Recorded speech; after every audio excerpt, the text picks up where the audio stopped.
This is a film about your stupid dreams, but it starts with mine.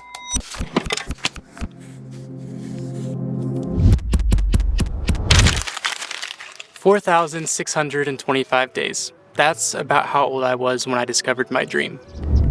It's a cliche, I know, but it was a Casey Neistat film.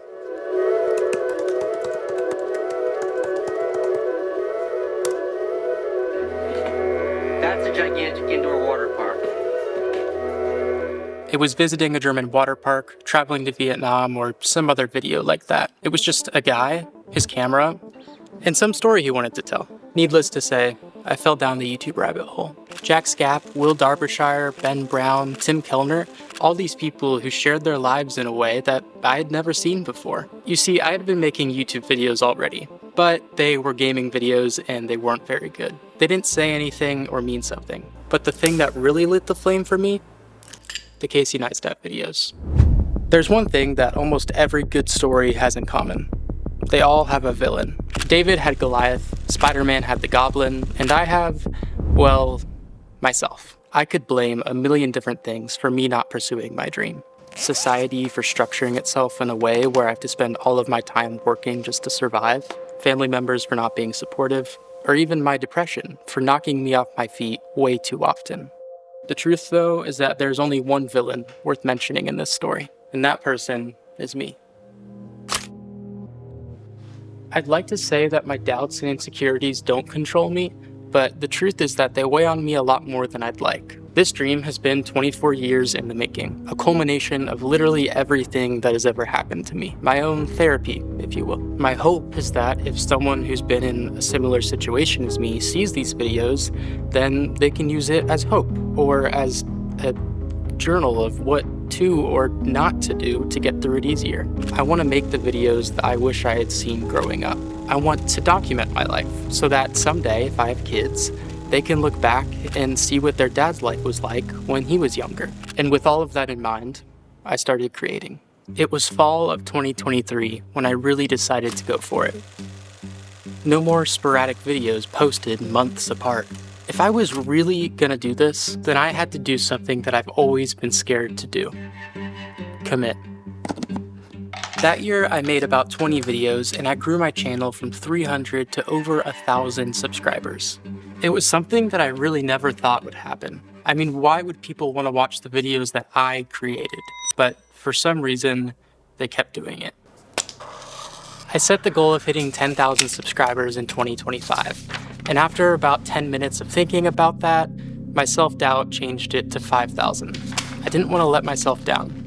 And with that goal being set, I started working on my first video of 2025. This is a realistic guide to documenting your life and turning your memories into movies that you'll have forever. Something kind of just happened out of nowhere. And then a few weeks later, this happened. Are you so proud of yourself? I don't know if I'm proud of myself, but I'm excited. You're proud of yourself. I have a hard time with that stuff. Yo!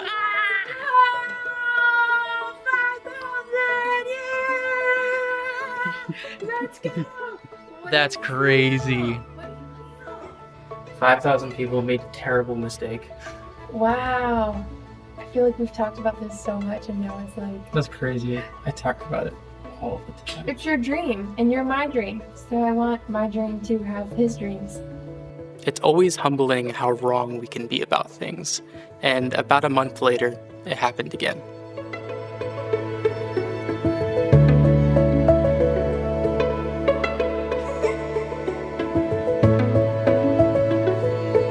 This whole YouTube thing has always been a bit of a pipe dream, but I'd like to think, or at least hope, that I'd make my 12-year-old self proud of how far we've come. The journey does not stop there, though.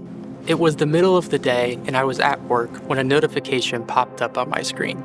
It said, "You're a winner." My first thought, obviously, this is spam. Once again, I was wrong. A few YouTubers who I've looked up to for years picked my idea as one of the winners in a contest hosted by a platform called Spotter, and later that month, I'd be flying to LA to create the video with them. What the f***? We're about to go to LA to work with Spotter for the event and meet some of our favorite YouTubers. And I'm nervous. I'm out of breath because I've been running to pack, but fingers crossed it goes well. I just don't want to mess it up. Through our veins, yesterday's blues feeling miles away. Crank up the tunes on the stereo, sending good vibes here to Tokyo. Let's roll, there's no time to wait. Today is the day that we're getting to meet all of the judges, which I'm super excited about. I got the press publish hats to support Colin and Samir, and I'm nervous. I just hope it goes well. I don't want to mess it up. I'm trying to wear like my best outfit. I don't know if you can see it. And it was super sweet because the Spotter team gave us a little goodie bag when we got here. Check this out. Bit of sunshine and some company to feel alright. Here's to the good times. This video is not about my trip to LA though. It's about chasing your stupid dreams. And no, if you haven't caught on by now, your dreams are not stupid. The funny thing about chasing a dream is that it can actually go horribly, horribly wrong. I'm talking about a decade of your life just thrown out the window and you're completely heartbroken. But on the other hand, it could also go horribly, horribly right. That dream can connect you with the person who you're gonna spend the rest of your life with. That dream could lead you to develop the skills that get you your job. And maybe, just maybe, that dream of yours could come true. I'm not saying be unrealistic with yourself, but I am saying that every time you ask yourself, what if this goes horribly wrong? You also have to ask yourself, what if this goes better than I could have ever imagined? Toodaloo.